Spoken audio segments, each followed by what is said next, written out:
Seleksi P3K 2022, katanya banyak guru lulus PG di beberapa mapel ini bakal masuk keranjang. By the way, masuk keranjang apa maksudnya ya? Nah, kalau mau tahu infonya, yuk simak videonya hingga akhir ya.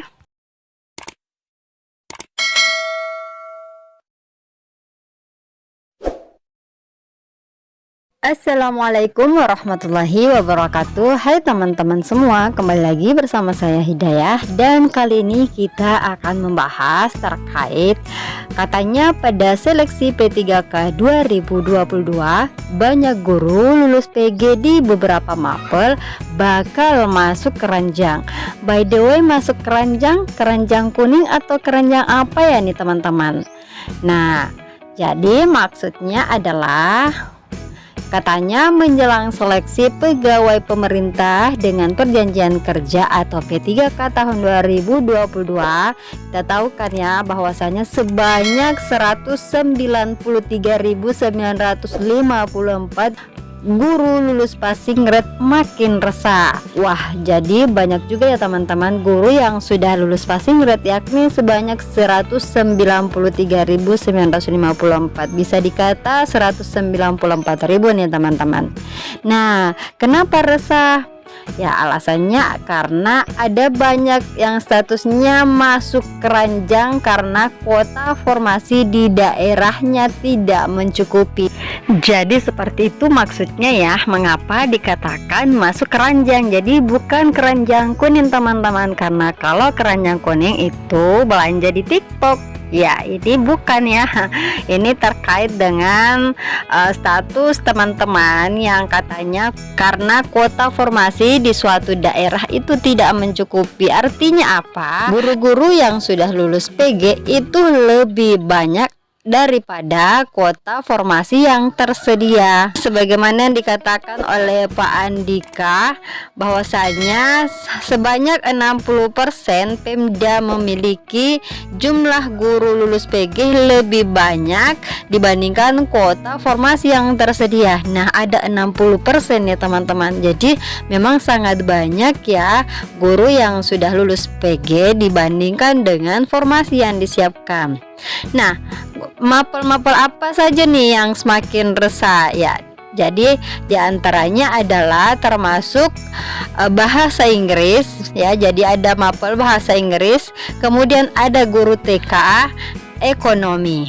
Nah, guru-guru tersebut berpotensi besar masuk keranjang alias menunggu antrean untuk bisa diangkat menjadi P3K bila ada aparatur sipil negara yang pensiun. Jadi guru-guru yang masuk keranjang ini akan diangkat ketika sudah ada guru sebelumnya yang pensiun. Artinya sudah ada formasi yang kosong diakibatkan karena sudah ada guru yang pensiun, barulah guru-guru yang masuk daftar tunggu ini, jadi istilahnya masuk daftar tunggu teman-teman, barulah diangkat ya, seperti itu. Ya, meskipun sampai saat ini Kemendikbudristek tetap menyatakan bahwasanya akan mencarikan dan menempatkan guru lulus PG itu di sekolah yang membutuhkan. Jika di sekolah induk penuh, artinya kalau ada formasi yang kosong di sekolah lain, maka guru yang lulus PG ini akan ditempatkan. Namun lagi-lagi teman ya, jika formasinya yang disiapkan Pemda tidak cukup, maka pihak pemerintah tidak bisa berbuat apa-apa. Dengan terpaksa ya, katanya dikatakan bahwasanya dengan terpaksa guru-guru ini masuk keranjang karena kelebihan. Seperti itu yang disampaikan oleh Bapak Andika dalam rapat koordinasi pemenuhan kebutuhan P3K yang dimulai 18 Juni hingga Juli mendatang. Jadi rapat koordinasi ini saat ini telah berlangsung ya teman-teman, dan berakhir pada bulan Juli nantinya. Bapak Andika ini menegaskan bahwasanya prinsip utama yang diterapkan Kemendikbudristek adalah sebisa mungkin menempatkan guru lulus PG di sekolah induknya. tanpa menggeser honorer ketika P3K masuk. Jadi memang ini yang diharapkan oleh guru-guru yang mengajar di sekolah induk ya teman-teman, bahwasanya guru-guru honorer ini mengharapkan bahwasanya ditempatkan di sekolah induk. Ya memang seperti itu, ditempatkan di sekolah induk. Akhirnya permintaan ini dikabulkan oleh pihak pemerintah. Makanya di sini pihak pemerintah sebisa mungkin menempatkan guru lulus PG ini di sekolah induk dan tanpa menggeser honorer ketika P3K masuk. Jadi diupayakan ya P3K yang masuk ini tidak menggeser posisi honorer yang sudah mengajar di suatu sekolah. Namun Andika kembali menegaskan upaya Kemendikbudristek ini akan berhasil bila didukung Pemda dengan mengajukan usulan kebutuhan formasi P3K semaksimal mungkin. Nah, terkait info ini Mimin juga sudah pernah bahas pada video sebelumnya ya. Bisa dilihat di judul video yang ini teman-teman. Ya, sebagaimana kita ketahui bahwasanya Kemendikbudristek menyiapkan kuota 1 juta P3K guru. Kalau yang diusulkan tidak maksimal, bagaimana bisa menyelesaikan seluruh 193.954 peserta lulus PG? Nah, jadi kuncinya ada sama Pemda teman-teman. Kalau Pemda bisa mengajukan formasi semaksimal mungkin, artinya insya Allah yang jadi keresahan guru lulus PG ini bisa teratasi.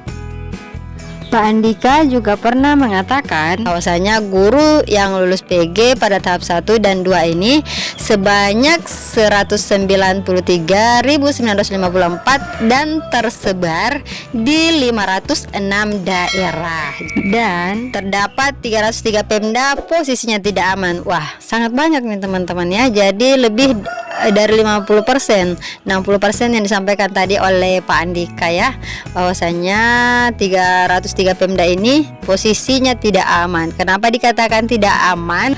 Karena guru yang lulus PG di 303 Pemda ini lebih banyak daripada formasi yang tersedia, sehingga dikhawatirkan tidak akan semuanya bisa terakomodasi. Lagi-lagi info ini sudah kita bahas di video sebelumnya ya teman-teman.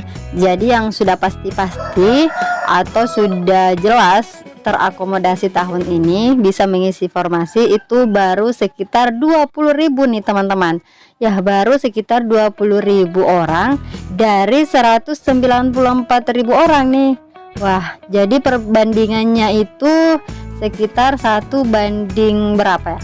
1:9 ya, bisa dikatakan perbandingannya 1:9 ya, yang bisa terakomodasi tahun ini. Jadi perbandingannya sangat jauh ya, dan sisanya ini masih belum aman. Nah, yang belum aman inilah yang kemungkinan yang akan masuk ke keranjang, bukan keranjang kuning teman-teman.